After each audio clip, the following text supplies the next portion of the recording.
সম্মানীয় বিরোধী দলনেতার গাড়ির ওপর আক্রমণ হলো, আমাদের ওপর আক্রমণ হলো, কালো পতাকা দেখানো হলো, মাইক আর চুঙ্গা লাগিয়ে অস্ত্রপ্য ভাষায় গালাগালি দেওয়া হলো, আর লঙ্কা গুঁড়োর জল আমাদের গায়ে ছেটানো হলো। ছিলেন তো?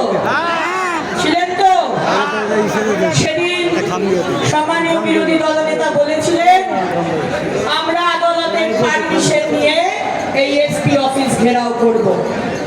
হয়েছে তো? বিজেপি যা বলে সেই কথা রাখে, তাই তো? 26-এ বিজেপি বলছে পশ্চিমবঙ্গে পদ্মফুলের সরকার হবে, হবে তো? 6 তারিখে রামনবমী, মুখ্যমন্ত্রী তার পুলিশকে নিয়ে বলাচ্ছেন আগের বছরে যতগুলো পারমিশন দিয়েছি তার একটাও বেশি পারমিশন দেব না। আমরা কি পারমিশন অপেক্ষায় থাকি? পারমিশনের অপেক্ষায় থাকবো? পারমিশন যদি না দেয় তাহলে কি করব? কি করব? তাতে যদি জেল যেতে হয় জেল যাব। কত জেল আছে আপনার মুখ্যমন্ত্রী?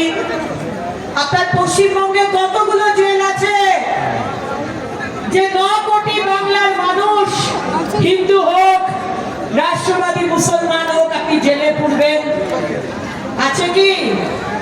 মুখ্যমন্ত্রী ভাবছেন। আর আমাদের বারুইপুরের এমএলএ, আমাদের বিধানসভার স্পিকার মহোদয় বিমান বন্দ্যোপাধ্যায়, উনি ভাবছেন যে উনি পুলিশকে লেলিয়ে দেবেন, আমরা ভয় পেয়ে যাব। বারুইপুরে শীতলা মন্দিরকে ভাঙা হলো, বারুইপুরে মা শীতলাকে ভাঙা হলো, মন্দিরে আগুন লাগিয়ে দেওয়া হলো। আমাদের কার্যকর্তা সুশোভন এবং গ্রামের সমস্ত মানুষকে কেস দিয়ে অপদস্থ করার চেষ্টা করা হলো, কিন্তু যে আসল অভিযুক্ত তার কোনো পানিশমেন্ট হলো না।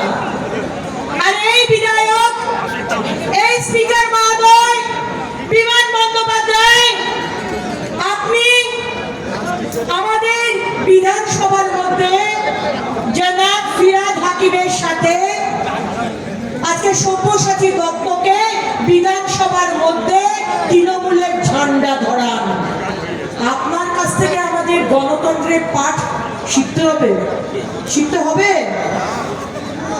তাই আগামী দিন অনেক বড় লড়াই, অনেক বড় লড়াই, ঠিক তো? একসাথে মিলে ঐক্যবদ্ধ হয়ে এই লড়াই করতে হবে। আর যে মন্দিরগুলো ভাঙা হচ্ছে না, আমাদের হিন্দুদের যে মন্দির, সেই মন্দিরগুলোকে আমরা সংস্কার করব।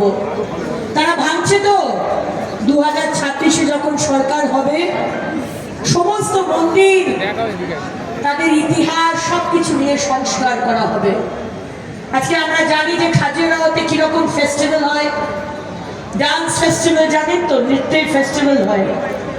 আমাদের পশ্চিমবঙ্গে যে ঐতিহাসিক মন্দিরগুলো রয়েছে, সেই ঐতিহাসিক মন্দিরের প্রাঙ্গণে সেরকম সাংস্কৃতিক উৎসব হবে, সব হবে। আর